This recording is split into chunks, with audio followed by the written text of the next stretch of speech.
Hello and welcome to the I Am Woman project, where every week we have deep, thought-provoking and interesting conversations with thought leaders, change instigators, rule breakers and creative minds who think differently, sparking creativity and inspiration. Our special guests on our show cover a variety of topics just for you, and they share their personal stories to inspire, motivate and empower you, our listener. The I Am Woman podcast is produced for your enjoyment, and show notes are found at www.catherineplano.com. Come back often and feel free to add the podcast to your favorite RSS feed or iTunes.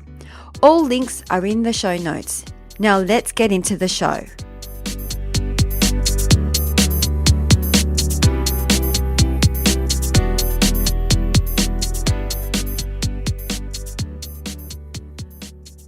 Today we have Anne-Sophie Dumetz. She's a changemaker.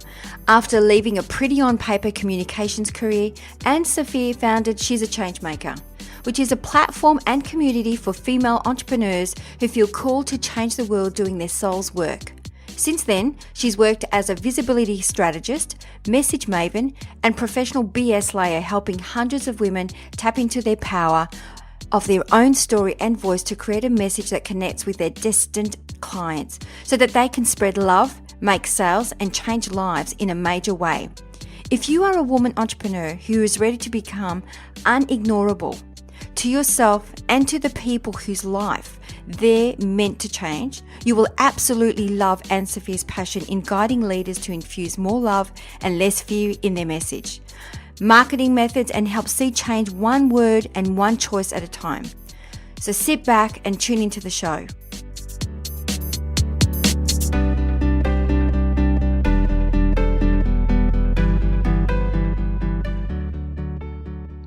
Welcome to I Am Woman project. Anne-Sophie Dumetz. Did I say it right? Yeah, that's good. So, Anne, we've been talking, or is it Anne-Sophie? Anne-Sophie, I do use both. Anne-Sophie. Both I love the accent. Yeah, if I were in Barcelona or somewhere else in Spain, you could call me Ana Sofia. Ana Sofia.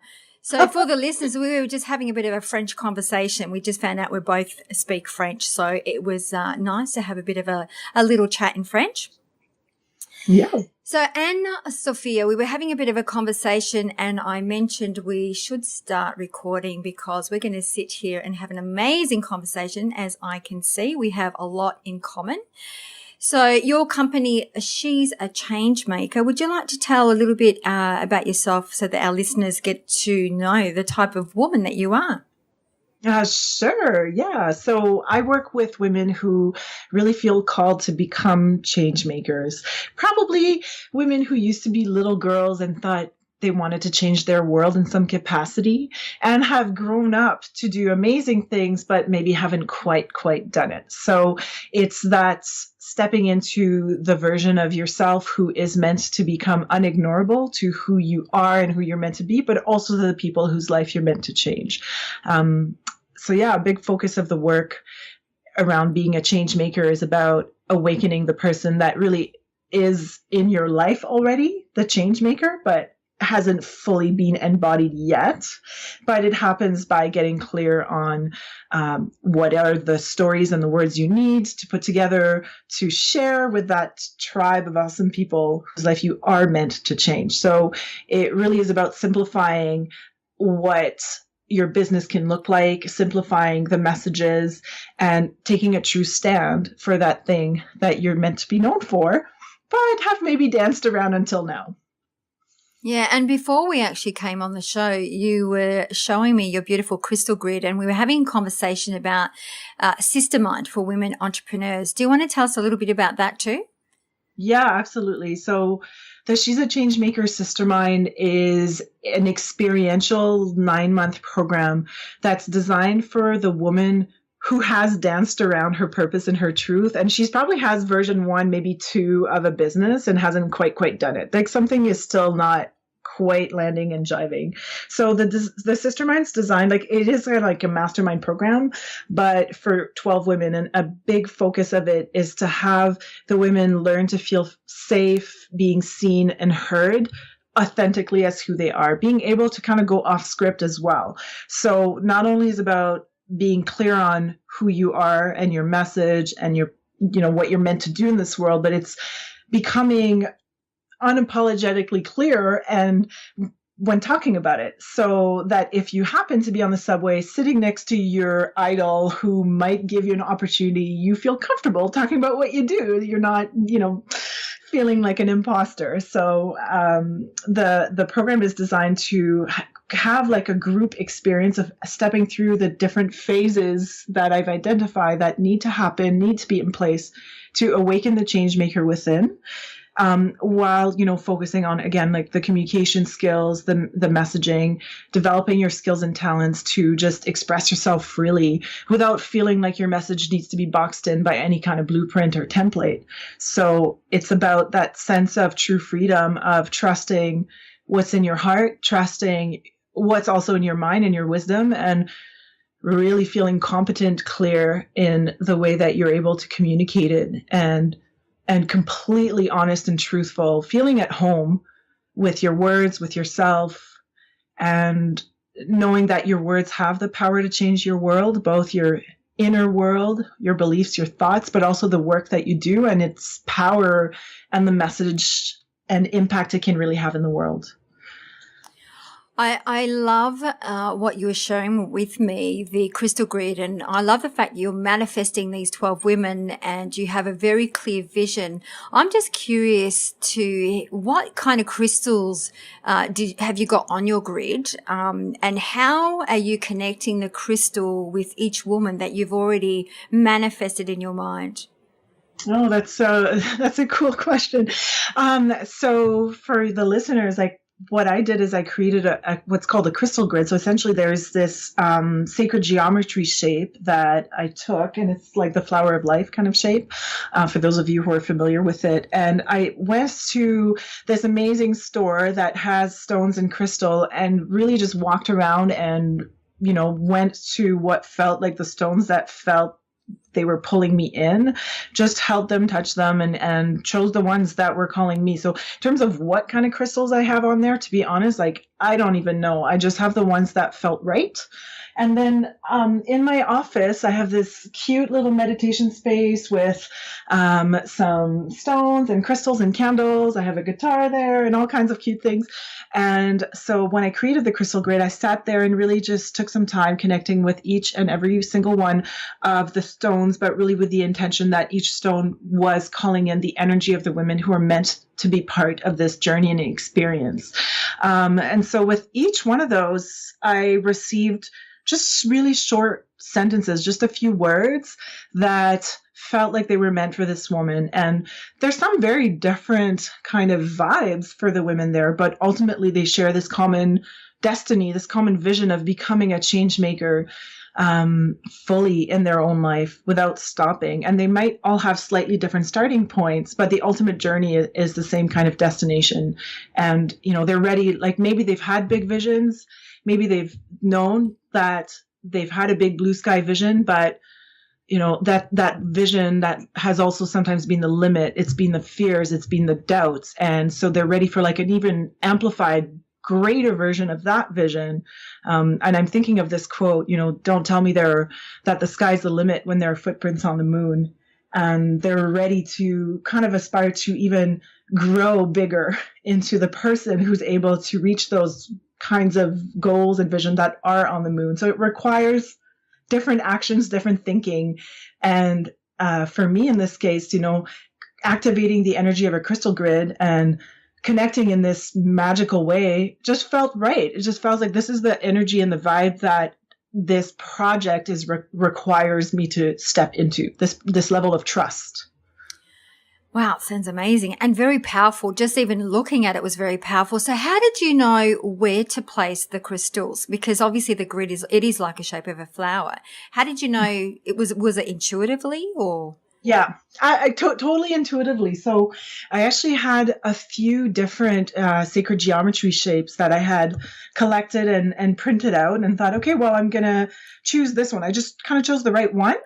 And there's an intersection as to where each line goes that I thought the stones should go. And I placed it all there, placed the stones, and there's one in the middle, and there happened to be exactly the right amount of spaces, like perfect spaces for my stones and the number of people I wanted to have in the SisterMind to be placed on this grid. And actually, it's funny because when I started that process, I thought I was going to work with 15 women, but then doing it, I was like, no, I don't do shallow work. I only go deep. And the number turned out to be like, I need to work with 12, and it really feels right. So super intuitive. It's not a wholly rational process, but again, I think to truly feel safe being seen and heard, truly feel safe that we are walking the journey of the change maker, it requires having the guts and the courage to close your eyes and open your heart and like walk forward with trust. Requires to activate that kind of slightly crazy magic while being strategic and rational at the same time. So for our listeners, if they would like to start their own grid, how do they go about it? Where do they go? Where do they go? To be honest, I went first on Google to have a little sense of like, how do you do a grid, So I'm going to tell you, make it as easy as possible. You can choose to do a spiral shape. You can choose a geometric shape, a circle, and you can go to a store that sells crystals and gemstones, or you can walk in nature and simply collect some stones or crystals that feel really filled with the kind of vibe and energy you're looking for, and creates a quiet moment where you are setting an intention for what this grid is all about for you, and put it together. So it's not a very complicated process.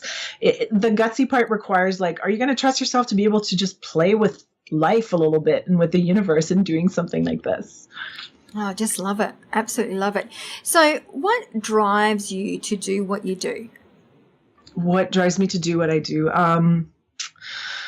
You know what? Like, I really, really want to live before I die. I would love to live in a world where every woman and every girl grows up and become in a space where she knows it is 100% safe being seen and being heard. It is safe for her to know her own heart. It is safe for her to claim her desires, and she also has the skills and talents to create it. She knows how to do it. It's okay to go beyond the fairy tale version of a vision and actually start to make it happen. So, I really, really want to see women have that experience. And I anticipate your listeners are thinking like, well, why do you give such a giant, care about this? I'm like, well, I was the little girl who did not have her voice for a very long time. I was the little girl who had an early childhood trauma, the emotional trauma for me when my father left our family, and he did so without much warning to the children, and essentially went through a period of what I believe was post-traumatic stress disorder as a child. And I became very, very withdrawn, very shy. And it really felt like watching your life on television and you can't interact. So it's like in that moment when that happened, I think as a child, I decided, well, it doesn't matter what I want, what I say, nothing's going to change anyway. And so it was a really, really long journey to allow myself to speak again. And, over the course of my growing up until I was 20, like my years, it was like awkward years, age 2 to 3 until 20, basically for me, with being unable to say what I want in a way that was appropriate, or be able to stand up to bullies or stand up for myself in any way, shape, or form. I had a rich inner world happening, but I could not engage with the outer world in what felt like a safe way. So, I have a daughter, and when she was 4, she asked me, well, what can I be when I grew up? I did what every parent would do and said, well, you can be anything you want. And at that time realized, oh, I'm not quite doing that for myself. And one of the things was around that being able to be fully self-expressed, fully clear, fully pursuing my passions, my purposes, fully knowing my gifts and giving myself the opportunity to say what was inside of me, and going from the state of what I think a lot of women live in, which is the desire disconnect, to reconnected fully to my own desires and dreams, to my body, to feeling grounded, connected, and inspired and empowered in the actions that I do take, to be very conscious and intentional and deliberate in how I'm creating myself and creating my life. Well, as you were speaking, I was really connecting with you because there was such authenticity about you that before you even said it, I thought to myself, you've actually experienced this yourself. And just the other day, we're having a conversation with a lady and looking at, she was like, I just need to find my tribe and I just need to find what's my niche, and really seeking external of herself. And I said, you've got to dig deep inside of you and have a look at your experiences. And that's how you'll find your niche. It's about what have you experienced so that you can actually speak with authenticity, that you've actually lived it and breathed it and you've come out the other end. And there's been a success process for you to come to where you are today. And the other piece that you were talking about too, it's so true. Like, I mean, I also have a son. I mean, he's much older now, but children really do teach you what you need to learn. And sometimes it could be just a matter of having that conversation. Like you said, you can be anything you want. And just hearing yourself saying those words, it's like, wow, am I standing in my truth? Am I doing exactly what I'm saying or telling my daughter to do? Yeah. Yeah, absolutely. And that's one of those things that's always driven me crazy, are lies or empty promises, because that's something I actually received a lot growing up, a lot of words that weren't followed through with action. So then when I heard myself say those words, my body kind of gave me the signal of like, like you're not quite in integrity of walking what you're telling your child. So what is the journey to start to become that? And before you can become that, sometimes you have to unbecome what you were. And that meant for me, I ended up leaving my corporate government, like I was in a marketing communications kind of position, at a really high level. And I chose to leave it. There was a toxic environment where I didn't feel at home in, I didn't feel good in, and I pursued the career path that I'm on now.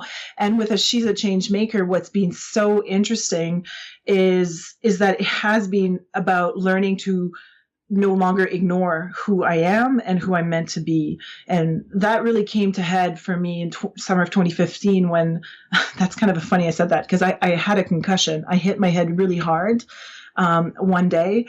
And after that happened, I lost the luxury to really ignore myself, because it is a luxury until your body won't let you. You can just choose to ignore. But at that point, it's like the universe smacked me in the head really damn hard. So I would just sit down, sit still, remember who I am, remember what I'm here to do. Remember, I've always been the child, the little girl who's kind of like has a rainbow tie-dyed heart with, hippie unicorn ideas of, I want more peace and joy and love in the world. And, I've always believed that this be the change you want to see in the world, but then how?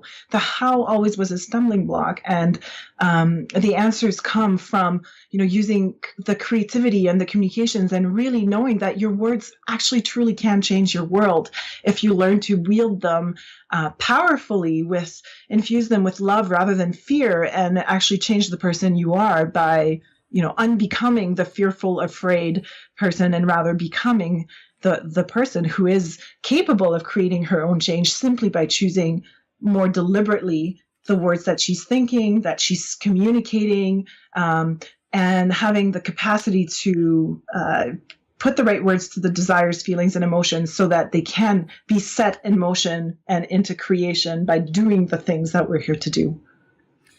I'm listening to you and I'm thinking to myself, things happen for you, not to you. And everything happens for a reason. Like you were saying, the concussion, that would have been horrible. But have a look at what's come out of it, which is mind-blowing, really. And I look at it, I think that if you know your why and what you want to do, the how will just come naturally. And I think that's really important. Your why is what drives that motivation piece.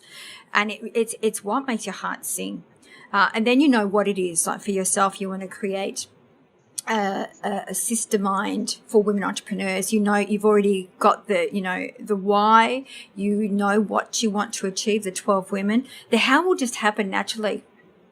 Yeah. And there is that sister mind, like there is a greater vision. Like right now I'm really focusing on this aspect of the vision. I also have a hub for change makers online to be able to connect together just in a free way. And I am also wanting to have other layers of the work because there is really the first step is, like I said, the unbecoming, and then starting to recreate yourself. But not everybody has the same desire for velocity and speed in their journey, and so that's why I do want to have different aspects of it. But the why, when you really tap into it, is never around that money piece. It's always a really personal piece. And when I do work with clients on their changemaker story and changemaker message, they'll often have a really good, strong message or story already, but there's a deeper motivation, a deeper why that they haven't quite unearthed. And like that story I told you about, my dad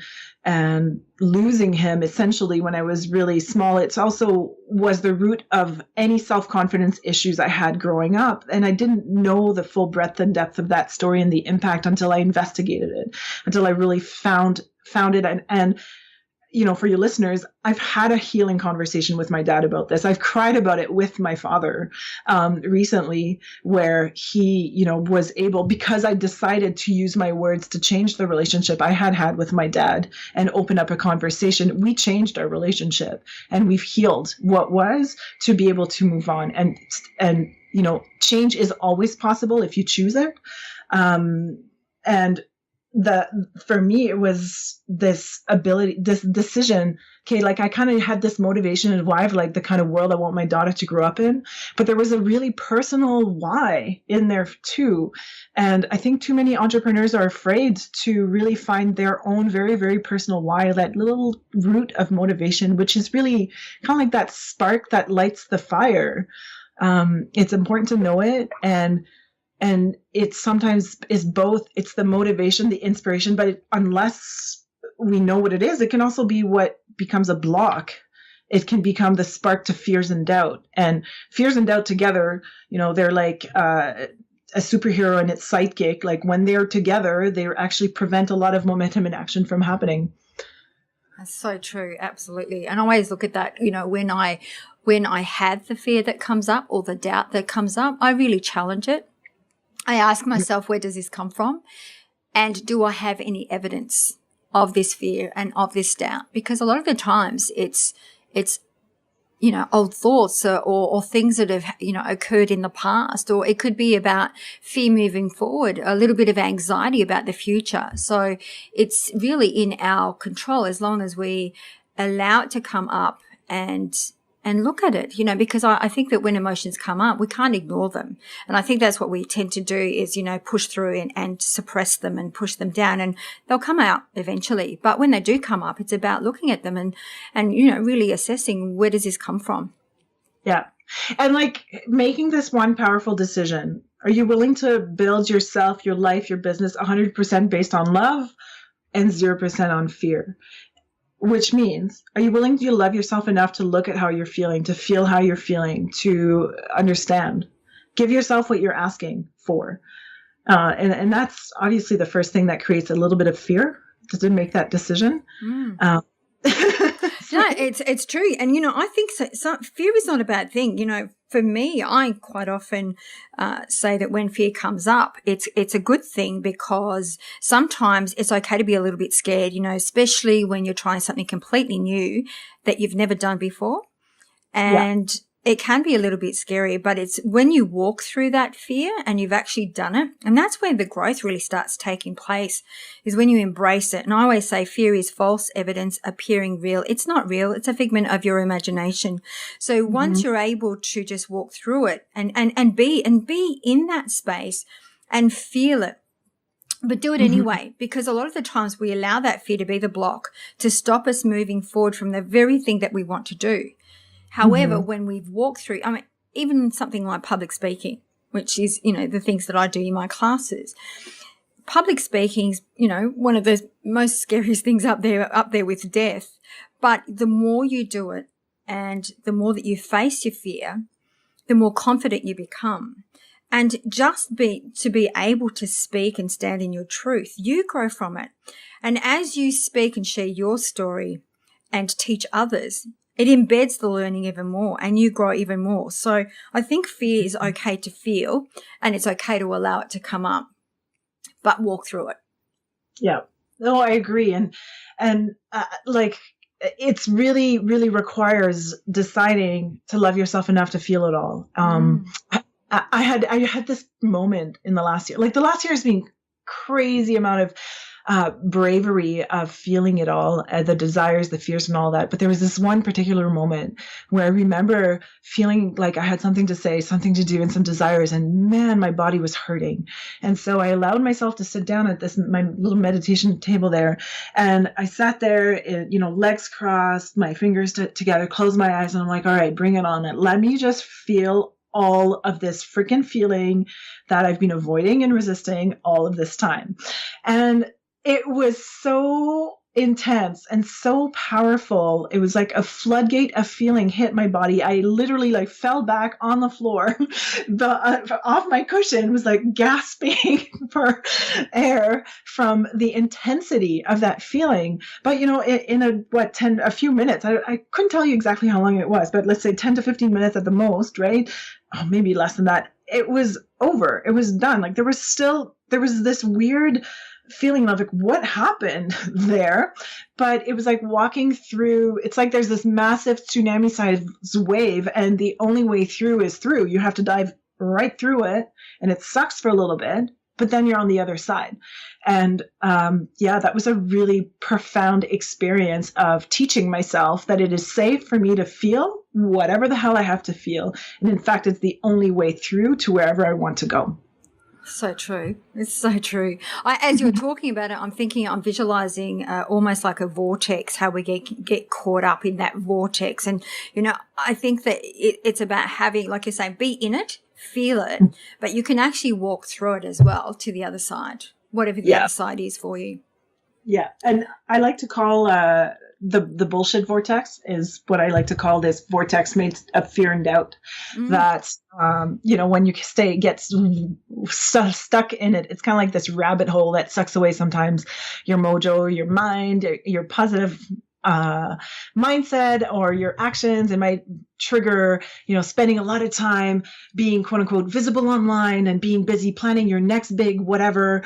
The thing that if I just do this, then this amazing thing will happen. It really gets people to stay in this place of if I just blank, then this will happen, which is, that phrase in and of itself is an indication that there's a fear, that there's a doubt. That we're looking for the shortcut and the magic one, to be waved and magically everything will be better, the fairy tale ending. But truthfully, it requires stopping, noticing, this is what's happening, stop, and feeling well, what am I actually feeling? What is the actual vortex I need, or the wave, the thing that I need to feel fully in order to allow myself to feel grounded, peaceful, connected, and, expanded and inspired as I take whatever is my next baby step forward. And that takes time and energy. I think it's about being conscious about feeling what you're feeling when they come up. Mm-hmm. So with the benefits of hindsight, what would you have done differently in your life or career? With the benefits of hindsight, what would I have done differently? Definitely trusted myself a lot more. Listen to the advice and the mentorship of other people, but always know that I am my own authority on my choices, on my time, on the way that I want to show up, because who else can know who I am but me? So really, really trust. And that's a big one, isn't it? I think that I'm still practicing that one for myself, the trust in myself and trust that I'm able to do the things that I do. And it's just a matter of backing yourself. Yeah. And with that, I think, earlier in my career, I did make too many choices based on fear and what other people told me I should or could do. And I didn't trust myself to hire the people I really wanted to work with. It's not like I hired terrible people, but there's definitely, I remember specific times when I was like, wow, I really like so-and-so's energy, really love her message, really want to work with her, but I can't afford it. I can't do it. Like I didn't allow myself to just do it, to trust that I could. So again, it's a matter of trust and really choosing very deliberately, intentionally that I've got what it takes to do what I'm here to do. Absolutely. And through that too, so many lessons when you're talking about trust. It's what it's not till later on you may have had a bit of a feeling about a particular situation, a contract, a person, and you've ignored that gut feeling and you've gone ahead with it anyway. And it's not till we fall down that we learn these lessons. So on that, what is the greatest lessons that you have learned?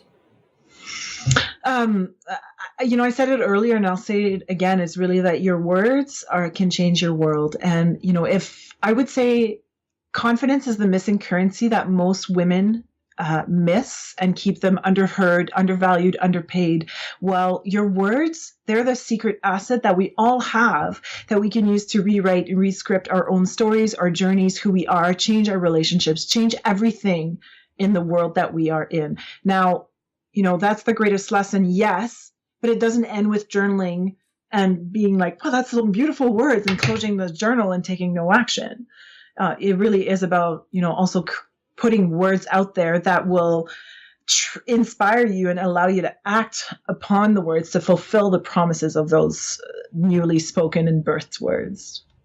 And words are very powerful vessels. I always talk about the energy in a word. And, quite often with my classes and when I'm even coaching, if I hear people use the word like try, I'll try. And, when you look at the word, the energy of the word try, there is no commitment to try. It's actually moving away from the very thing that you want to do. So even, and that's to me, I always say, listen to your words, because that is a clue to what's going on in your unconscious mind. And if you want to shift your mindset and change your world, really, it's about shifting your words. So they're moving towards the thing that you want, not moving away from what you want. So words Precisely. are very powerful. Yeah, absolutely. I can't agree more. They're the first things you create. Before you create anything, you create the words to say that you're about to create it. Yeah.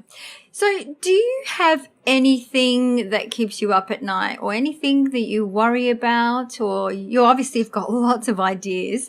What does keep you up at night?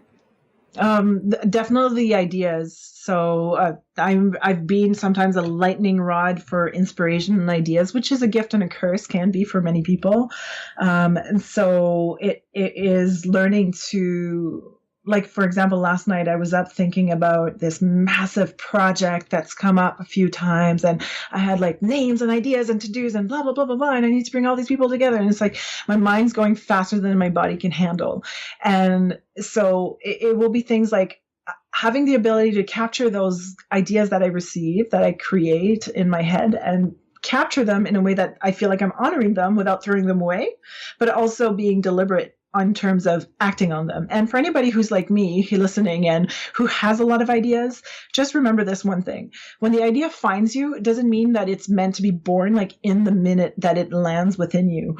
There's the timing of the realization of the creation of the idea is different than the moment when you receive it. So capture it, putting somewhere safe that you feel good about, where you can come back to. And sometimes it might require like half a day to sit down and really capture it fully and do it justice. And then later you can decide, is this for me? Is this not for me? But always be deliberate about it. So yeah, I think that's definitely one thing that keeps me up at night. And keeping up, I have 2 young kids. I mean, they're younger, they're 9 and 6, and my husband and the business. So there's definitely lots of the everyday things that happen. But my main to do is about being who I'm meant to be and really stepping fully into that alignment and collapsing the timeline of what I'm creating and making who I'm meant to become happen sooner. Not just for the selfish reason, because I need to become that person to serve the audiences and the people whose life I'm meant to change, to, be the best possible role model for my children, who can walk the talk of, you can do anything that you want, and here's how.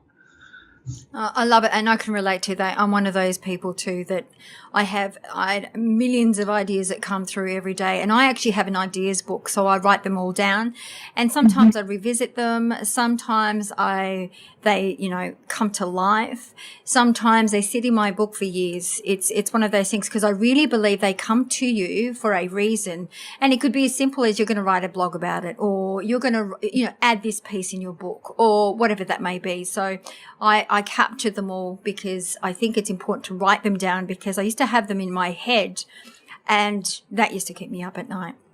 Yes, as it would. Yes. So as we do, we always ask our woman of inspiration that if you had to pick one word that best describes your personal brand, what would be your one word? That's so hard. One word. I want to say freedom. And I know that, before we talked, I said something else. I said choice, but it really is about that feeling of freedom. Freedom to be, freedom to create, freedom to inspire, just really truly feeling free, whether it's, in the privacy of your own kitchen when you're making muffins and you're like, oh, I feel good, I feel free, to having a conversation with somebody who's on the other side of the globe, to just feeling that spaciousness that life really is all about, this playful experience that we happen to be on this planet, sharing it at the same time now. Like, we get to live this life, and so let's use our choice, our freedom that we have to be whatever the hell we want to be in the best of way to make ourselves and the people whose life we get to touch better. I love that word, and I could relate to it. I think most of our listeners will be able to relate to it. I think that most people aspire to have freedom or happiness, at all levels. So I love that. Yeah. So as we wrap up the show, we always wrap up with our 3 golden nuggets, and we always ask our woman of inspiration to give us 3 golden nuggets that they would like to give to our listeners. So what would be your 3 golden nuggets? So we'll start with the funniest one, which is to keep what I call a fuck it list. So you can basically write down anything that you no longer want to be doing in your life, things that are cluttering. So keep that. I have a very simple small card on my desk where I write things like boring marketing emails or the past, old ideas. So put a fuck it list of anything that's just doesn't belong in who you're becoming anymore. Make an oath, make a choice to really choose to build your life and yourself and your business with 100% love, 0% fear, and actually choose that. Know that it's an intention that you're setting and creating, where you're calling yourself out on being the best possible version of yourself. So by love, it's that fierce, fiery love. The love. Are you going to love yourself enough to feel it all? Are you going to love yourself enough to be kind, even when it would be easier not to be? So choose love in a way that is powerful and purposeful to allow you to do what you're here to do and be the person you're meant to be.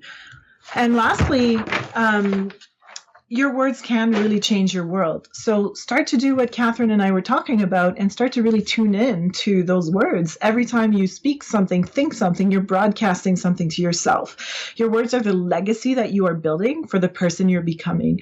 So choose them with care, choose them wisely. It doesn't mean to paralyze yourself about it. Trust that you have the right words. With the intention of more love in the language you are choosing to use, you will be able to fully own your choices and voice and use what you have in a way that makes your heart feel good when you look back upon the conversations you've had, the people whose lives you've touched, the way you showed up. And ultimately, it's about, giving yourself the freedom to feel good. Oh, wow. I love them all. And I'm curious about the list. With your list that no longer serves you, what do you do with that? Is it just a matter of having it on your list so you can look at it and know that this is kind of emptying that thought from your mind? Or what do you actually do with that list? Currently, so this might change over time. Currently, I simply created this list and had noticed things that were preventing me from moving forward. So the first thing I had written on there was old projects, things like old webinars, books, and ideas that I was just doing nothing with. They were things that were shoulding and coulding all over me, but I was emotionally and rationally having a hard time letting them go and parking them. So I started to write things down that were preventing me from, it's kind of like this idea that internally, it's like you have a desk filled with old books and Post-its and things. And you need a clear desk in order to write the next new novel that you're about to write. So that bucket list, I just put my things on there that are intentions. So boring marketing emails is probably my favorite item on that list because I'm tired of marketing emails that sound like marketing emails. I'm not a marketing email. I'm a person. And so are people writing me. So I want to use my true voice. So if, anybody who ends up getting into my community on my list, you'll see that I write like I sound, like I sound like me. And I think people desire that kind of connection. So yeah, indecision is something else that I put on there because being indecisive is actually shortchanging results. So I want to be trust myself, be decisive. So I keep it on my desk as a reminder. On the flip side, it's good to actually keep a hell yes list of, for example, having more ease, more flow, and filling my days with meetings and people that I love. Anything that you want to be adding. So think of it as decluttering and emptying the house and then refilling it with only what you want. I love it. Just in time for a spring, clean it all out. Clean your mind. Yeah. So how do our listeners find you? So my website is Anne-SophieDumetz.com, so myname.com, and she'sachangemaker.com also exists as a place where it will be connected to my latest and greatest information around the She's a Changemaker show, which is also like a podcast video show, and the SisterMind. So those are the best places. And at the time that this is airing, so there is a quiz that I've created for entrepreneurs who know that there is a change maker within and they want to meet I'll call it your entrepreneur alter ego. So that person that exists within you that has these habits, and that quiz is to help identify who is that alter ego and how is she either helping or hindering your progress. So there are 3 archetypes that I pulled out and created from my observations, and it allows you to uncover who that is to really help kickstart and accelerate your very own journey to becoming the change maker that you're meant to be. So that will be available on my website at Anne-SophieDumetz.com. So that'll be the best place to go. Thank you so very much for coming on the show. I love your energy, and I'm sure our listeners are going to love your energy. So thank you once again for coming on and for sharing all your knowledge and your wisdom. Thank you so much, Catherine. It's been such a pleasure. You're doing great work in the world. So, the more voices get to come together and share all this goodness, the better for each and every one of us. So thank you. And so are you, gorgeous. So thank you very much.